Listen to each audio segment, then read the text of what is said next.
Jets fans, it is almost time for the playoffs. We are starting on Sunday against the Colorado Avalanche, and tonight's extra special crossover episode with Locked On Colorado Avs will dive into the big storylines and players of this super exciting series.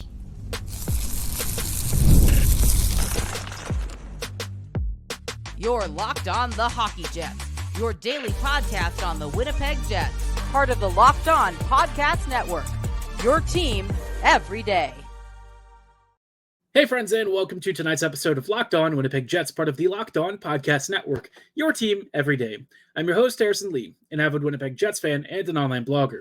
You can follow me on Twitter at HLLivingLoco and at LO_Winnipeg Jets.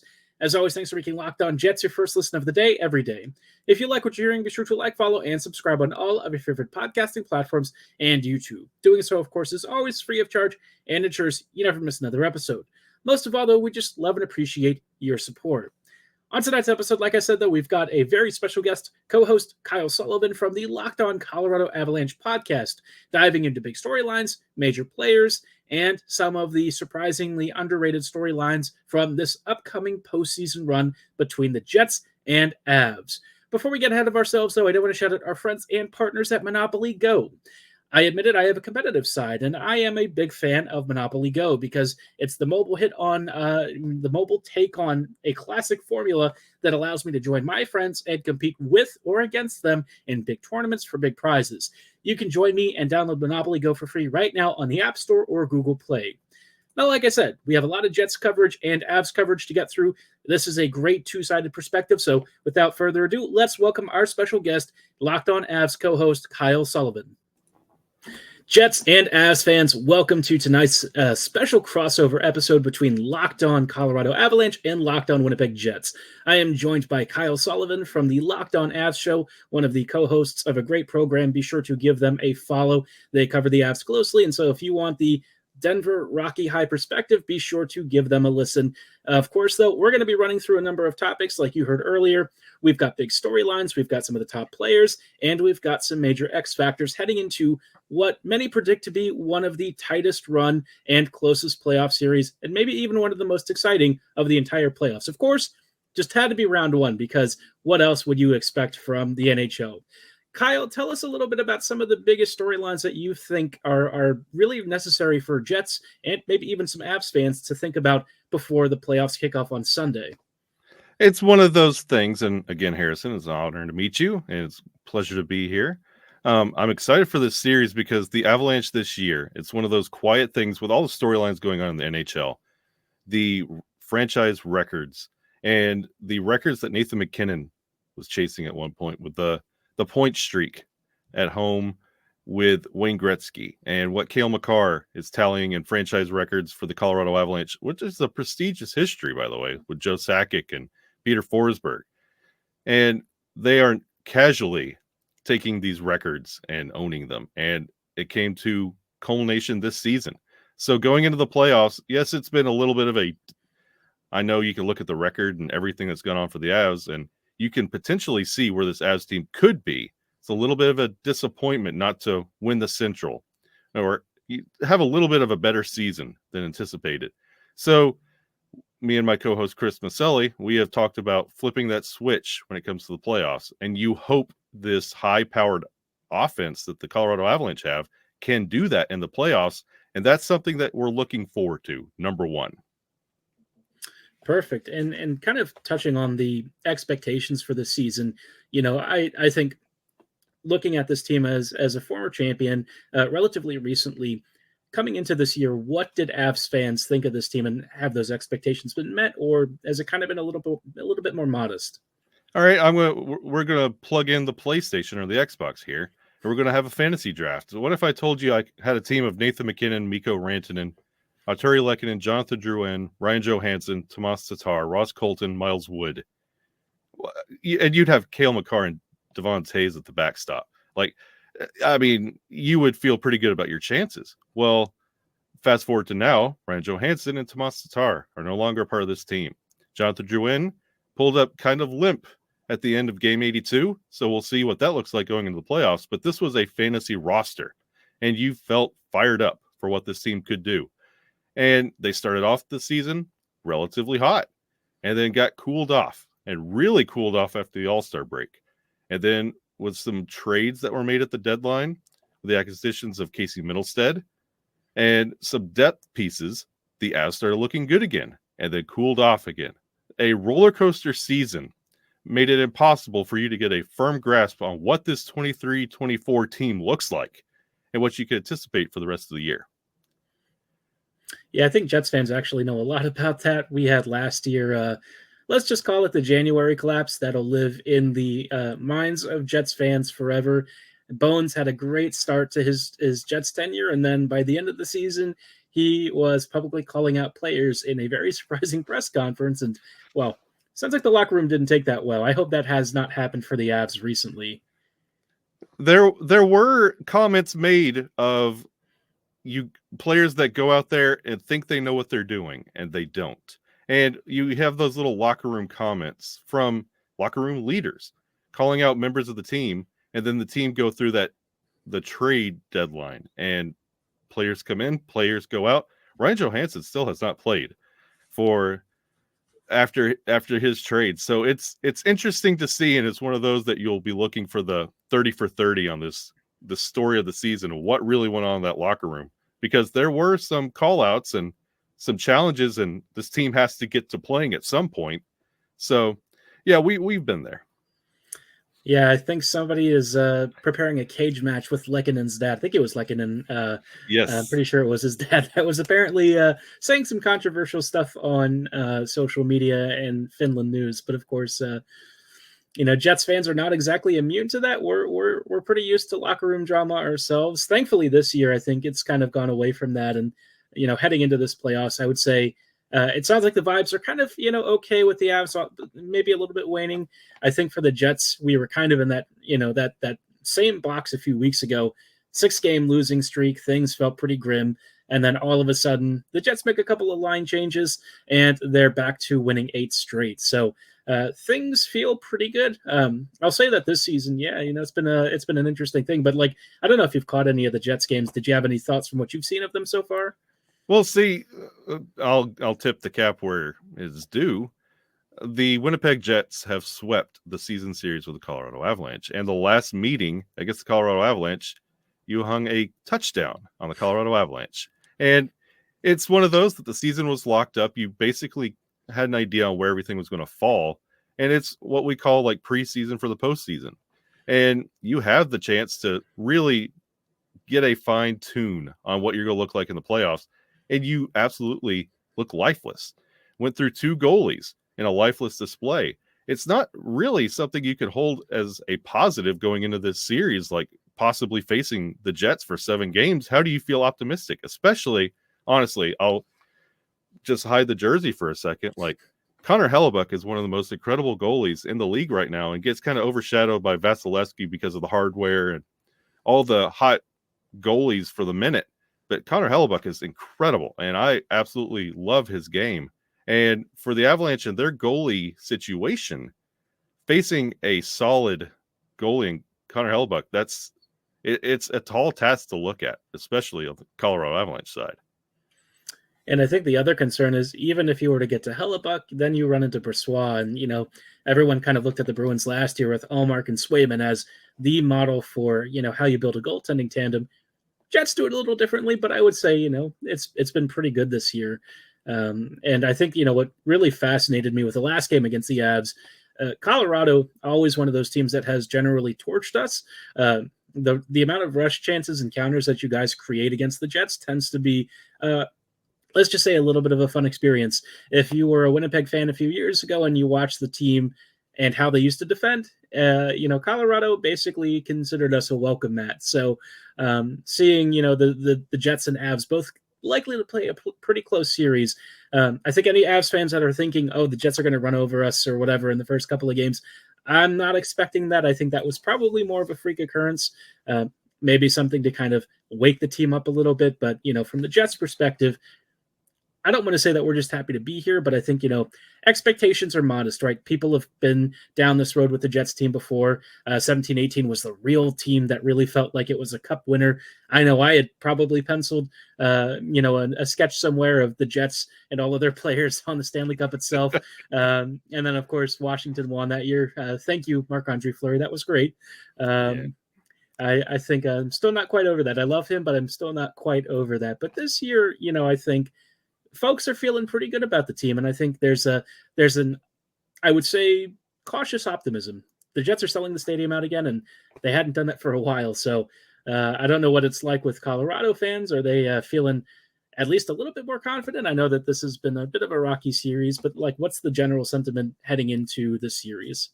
And see, that's the thing. That's the conundrum that the Avalanche fans sit at right now. You look at the history, the body of work against the Jets so far this year. It's not that great. It's not wonderful. But when you head to Ball Arena and you're handed the roster for the night, how can you not feel positive about what this Avalanche team could be? And you mentioned this playoff series. This is the same opponent for at least, at most 7 games, at least 4. So you can game plan. You know what works tonight. Try something the next game. You get to play around with it, and you get to really go to war against this team for a series. And I feel like it's something the Avs fans can be optimistic with when you see this roster and this lineup. If the Avalanche defense can not be so offensive minded in this series, because that's where the upper hand goes to Winnipeg. They're a defensive minded team. If they could just scale back a little bit and go punch for punch defensively, I feel like it's going to be a much tighter series than everybody's anticipating. And it's funny you mentioned key players, because in just a little bit, I actually want to talk about 3 or so key players from each team. Obviously, there's some guys in that for the Avs who might be key players in the wrong way, but, that's not where Colorado makes its bread and butter. It is definitely up front, and holy mackerel, am I not looking forward to watching more playoff Nathan MacKinnon. But before we dive into all of that, we did want to shout out our friends and partners at Policygenius. As somebody who makes very poor life decisions sometimes, I have gotten hurt at concerts, and we all know that, once in a while, maybe you need to go through the medical process. Maybe you need some health insurance. In the worst case scenario, you want to be prepared, though, for life insurance. And that's why Policygenius is the country's leading online insurance marketplace. They know that you can't always prepare for everything, and they want to give you a great time-saving, money-saving option to help you and your family plan for your family financial safety net starting today. With Policygenius, you can find life insurance policies that start at just $292 per year for $1 million of coverage. Some options offer same-day approval and avoid unnecessary medical exams. Like me, I'm sure a lot of you are probably thinking about the future and trying to plan ahead, and that's why Policygenius is here to help. They're offering you unbiased advice from a licensed expert support team, and they want to help you with a team and a great cast of award-winning agents who will walk you through the process step by step. Check life insurance off your to-do list in no time with Policygenius. Head to policygenius.com/lockedonnhl or click the link in the description to get your free life insurance quotes and see how much you could save. That's policygenius.com/lockedonnhl. Welcome back, friends. We are joined by our friends at the Locked On Colorado Avalanche podcast, Kyle Sullivan. My name's Harrison, for those of you who are on the Av side. I cover the Jets, and we are diving into, obviously, what's going to be a very tumultuous, very chaotic, and for at least one of us, a heartbreaking playoff series. Kyle, we were talking just a little bit ago about some key players and stuff, more referencing them, but I think we all know that there's at least one big name that Colorado fans would probably take a bullet for. And I'm of course talking about Valeri Nichushkin. No. There's certain camps there. You are correct. There's probably at least one group of fans that would. But Nathan MacKinnon, man, he is having a season to remember. Potential Hart Trophy winner. What do you make of him, and what do you think his role? I mean, there's going to be an obvious role in this playoffs, but what do you think he's going to do against this Jets team? And see, that's the wonderful thing here. This is where Nathan MacKinnon shines. And we talked, me and my co-host Chris Maselli, we have talked about this all year. Nathan MacKinnon is doing all this in this race against Kucherov all year long, scoring points in bunches a night. And it feels like Nathan MacKinnon has another gear, and it feels like he's saving it for the playoffs. And we talked about the cup run in the first segment for the Avalanche. The captain, Gabe Landeskog, has not played a NHL game since that cup run. And there is no captain on this Colorado Avalanche team. But honestly, it's Nathan MacKinnon right now. Everyone listens to Nathan MacKinnon. He leads by example. And for better or worse, he kind of outscores the problems that the Avalanche have all year long. So you expect him to hit another level. And it's one of those that if he stalls out of the gate, it's one of those causes for concern. And he knows that as well. And, with him potentially, say he somehow gets shut down by, of all people, Neil Pionk. I joke, but Neil Pionk, every year, I don't know what it is, he struggles with almost every game, but then he seemingly singles out one superstar player, and he's like, that's my guy. And, like, last year or in the bubble season, it was like Connor McDavid. I don't know why, but it just seemed like every shift, Pionk was like a missile. He just charged him. So, I mean, there's no real way to shut these guys down, but assuming they slow down, one name that I've always really loved watching, and somebody who I really feel like never gets very much credit, is Mikko Rantanen. He's one of the truly elite playmakers. At times, he's been Colorado's best player when MacKinnon has maybe slowed down a bit. What kind of performance do you think we're going to see from him? A guy who's just a perennial, absolute workhorse of offense. Yeah, he is. It's the Batman and Robin scenario. They often throw Cale Makar there, but it's Mikko Rantanen. He's huge. They call him the Big Moose for a reason. He could score. He has a deadly snapshot. He has a crazy backhander. He can get physical when he needs to. And the thing that you don't track on the score sheet, he's always like one of the first guys to touch the puck on the forecheck. He pressures. He's getting the puck in the corners. He's doing the extra work. And Nathan MacKinnon and Mikko have been playing for so long that they know where the other is at all times. And it's a two-headed monster. They used to be the three-headed monster with Landeskog. That unit, they all knew the positions on the ice at all times. And Mikko he's just as, like, he's got all the intangibles of Nathan MacKinnon, just on a little bit of a smaller scale, because Nathan MacKinnon is a hockey robot. Mikko just gets out there for the love of the game. Yeah, see, Rantanen made the mistake of having one pasta noodle. That was basically the end. That's it. McKinnon's like, no carbs. Bag skates. Yeah. That mean one pasta noodle means 3 more workouts. But that's right. You guys have your big superstars. What is one player that maybe you feel has a super pivotal role in this playoffs, but maybe has gone very under the radar? That's a wonderful question, because coming into the season, you heard the name at the trade deadline, and that's about it. Casey Mittelstadt. For the season he was having in Buffalo, you anticipated a lot of that coming into Colorado.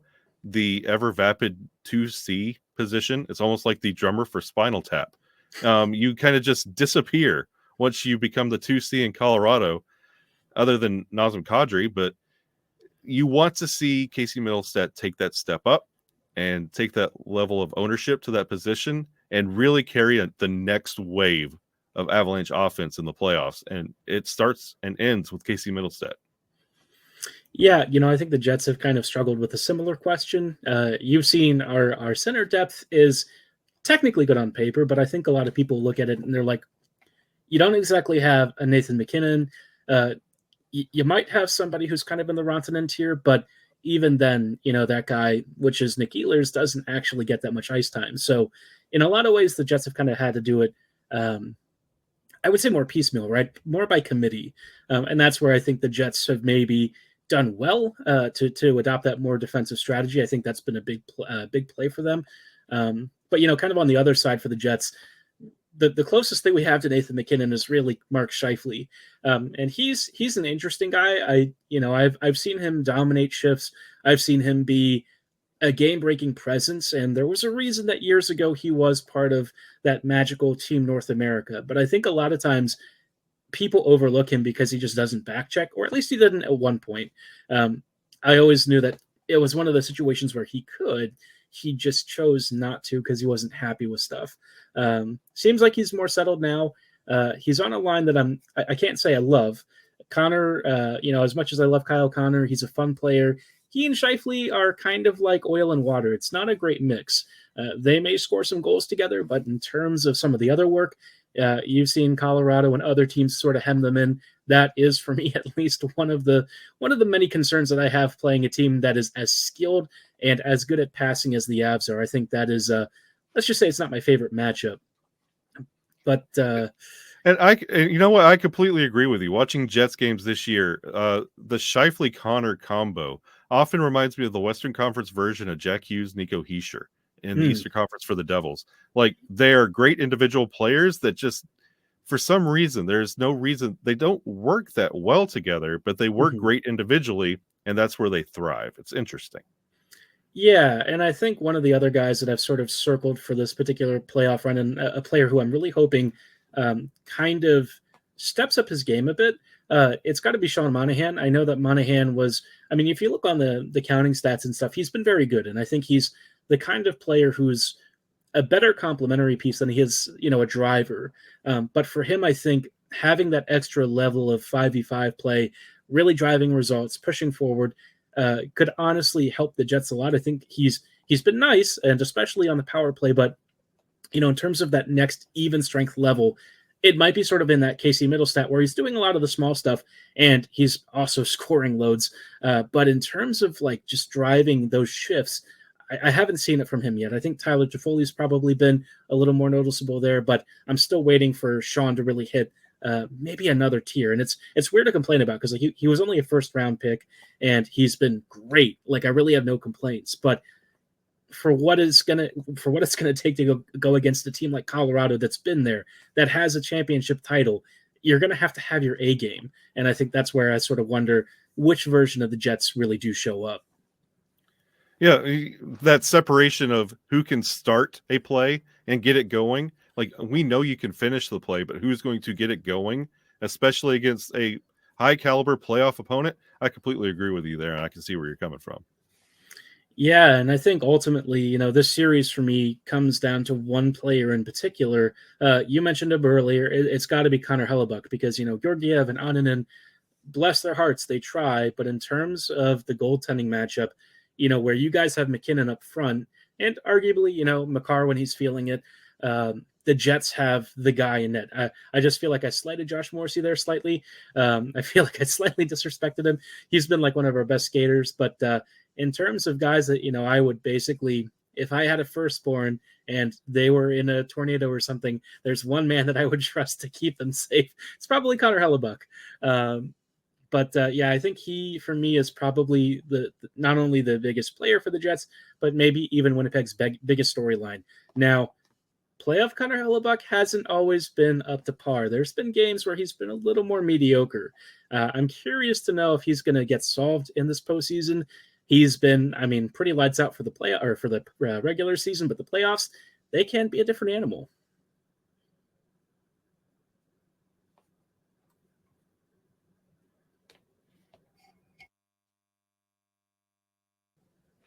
It only helps Connor Hellebuck that across the ice you have one goalie that is similar to Rick Ankiel and has the yips, and then you have one goalie who has no playoff experience at all. So you have one, Georgiev is kind of regressing and honestly having problems tracking the puck, and then you have kind of, I wouldn't say he's the hot goalie right now, but he's serviceable. And that's not enough in the playoffs, especially against an all-world goalie in Connor Hellebuck. So it makes his task a little bit easier, and the struggles on the other side make your struggles seem a little bit less. Yeah, and I think obviously the goaltending might even be considered perhaps one of the biggest X factors, maybe something that folks are going to factor into their major predictions, which actually is one of our next ports of call. In just a moment, we're going to dive into some of the perhaps major stats, or perhaps X factors in stats, or even some storylines that people have sort of overlooked. All coming right up in just a moment. Before we go any further, though, I do want to shout out our friends and partners at Monopoly Go.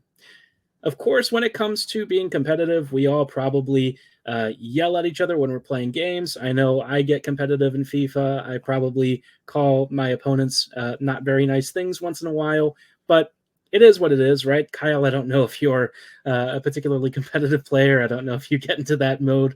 We all know that we can. Oh yeah, I'm an avid gamer and I love Monopoly Go. It is big in the Von Doom household. See, and when you're competing against friends and family, this is a great game. It's easy to learn. And of course, it is a timeless classic, but Monopoly Go takes it to another level. It's been downloaded over 150 million times and puts Monopoly boards in crazy locations where you can build up amazing cities that bring you big money. There's also a few extra twists, though. You can charge your friends rent on iconic properties, just like classic Monopoly. But if that's not enough for you, you can also raid their vaults for riches, because who doesn't love a little bit of crime? The leaderboards are going to show who amongst your friends are the top Monopoly Go players and reveal the top Monopoly tycoon. But of course, if you actually want to just play with your friends and not make them hate you, you can do that as well, because they also have great time tournaments that help you earn huge rewards. Get in the game and join your friends right now, because you can download Monopoly Go for free on the App Store or Google Play. Hello, friends, and welcome back to these closing thoughts on tonight's crossover episode of Locked On Jets and Locked On Avs. We have spent quite a bit of time talking about some major storylines around the Jets and Avs and some major players. But now it's time to the final draw. What should Jets and Avs fans know about some of the X factors and perhaps some sneakily underrated storylines? Kyle, what do you think hasn't really been addressed in all of this, right? Is it a power play? Is it a secret player? What could be the turning point that no one is paying attention to? It's easy to talk about the offense for the Avs, the defense, and the goaltending for the Jets. But where this series comes down to is going to be special teams. The Avalanche have a potent power play, and their penalty kill is getting hotter. And I know it's not the strongest point for Winnipeg. And as long as they can stay out of the box, either team, I think that is where this series is going to lie, is special teams is going to decide this entire series. You just happen to talk about my old nemesis, the Jets PK. Probably one of the worst parts of this team. Winnipeg special teams, well, let's just say the power play is not exactly great. Recently, it's been connecting more frequently thanks to Gabriel Velarde not being injured anymore. Brother was made of glass for a while. I'm just glad that he has an NHL career. I thought he would never get the chance. But I got to say, it's both heartening and incredibly dispiriting that anytime he joins the power play, it actually looks functional again, because you always worry as soon as he leaves, it's not so great. But, the Avs power play, I always freak out every time I see it. I'm like, wow, these guys move the puck so quickly, and it is a nightmare to contain. But against, the Jets, actually, I'd be curious to know, what is the Avs PK like? Because that's not something we've really seen all that often. And the Avs are known for making dumb penalties. Josh Manson, I'm talking to you. And the penalty kill, it's been getting hotter since trade deadline. They're sitting at about 60%, and it's getting improved. So they can kill penalties. And with the absence of Logan O'Connor, who's out for the season with he's getting a surgery, he's out. He had 3 shorthanded goals. Like, that was almost spectacle television. You were looking forward to the penalty kill because Logan O'Connor used to turn that into points. And you don't have that luxury anymore. But the Avalanche they're deceptively good on the penalty kill. I wish I could say that about the Jets. The only thing I can say that's deceptive about it is the fact that they kill penalties, because you would not know it from watching them play. I guess for other X factors, I think, goaltending we've already talked about. One thing that I'm curious to know is, who do you think wins the depth battle? Because the Jets have a really strong bottom six. It doesn't score loads, but it consistently shuts down opponents. Do you foresee that being a challenge for the Avs, or do you think the Avs have the depth to kind of work around that? See, it's depending on which version of the Avalanche you get. Because if that top line isn't working, the rest of the team doesn't work. But if that top line works, it's going to be a tall task for the Winnipeg Jets, because you have these lines take on new identities every night. And you can have line 3 looking as good as the top line. And you're talking about Joel Kiviranta on line 4. Like, that's the kind of quality you have when it comes to depth. So as long as that top line is rolling, the rest of the team will be constantly clicking. But it's who can get out there and score first and really get the momentum going. that's where it's really going to, because Winnipeg kind of reminds me of like Vegas last year with their depth scoring and that constant rolling thunder. It's punches for the Avalanche, where the Jets are just constant rolling pressure and thunder. That's when they decide to show up. Sometimes it's been a little bit of a sketchy situation, but factoring that sort of heavy pressure versus rapid jabs, you've got two heavyweights in a masterful bout. Who do you think emerges? Give me your series prediction. I have this terrible feeling that it's not going to be beneficial to either team, but it's going to go 7. And I want to say Colorado, but honestly, it's a coin flip. Mm-hmm.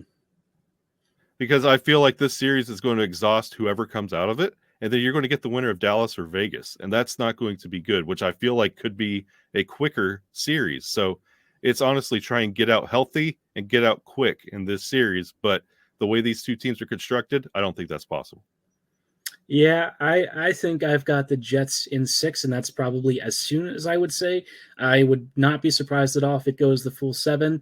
But of course, there's only one way to find out. It starts this Sunday at, I think, 7 p.m. Eastern, 6 p.m. Central Time. Should be a great series. But Kyle, thank you so much for joining. Where can folks find and listen to you and Chris on your podcast? You can find the show on Twitter X at LOPN_Avalanche.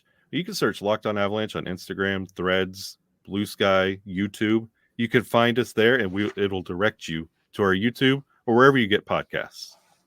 Excellent. And of course, you can follow us at LO_Winnipeg Jets on Twitter/X as well. We are also on all of the same platforms, so be sure to find us if you actually like Jets hockey or even just want to know a little bit of the enemy's perspective. But thank you all so much for joining us on tonight's episode. That is all the time that we have. Have a wonderful evening, and we will see you next week.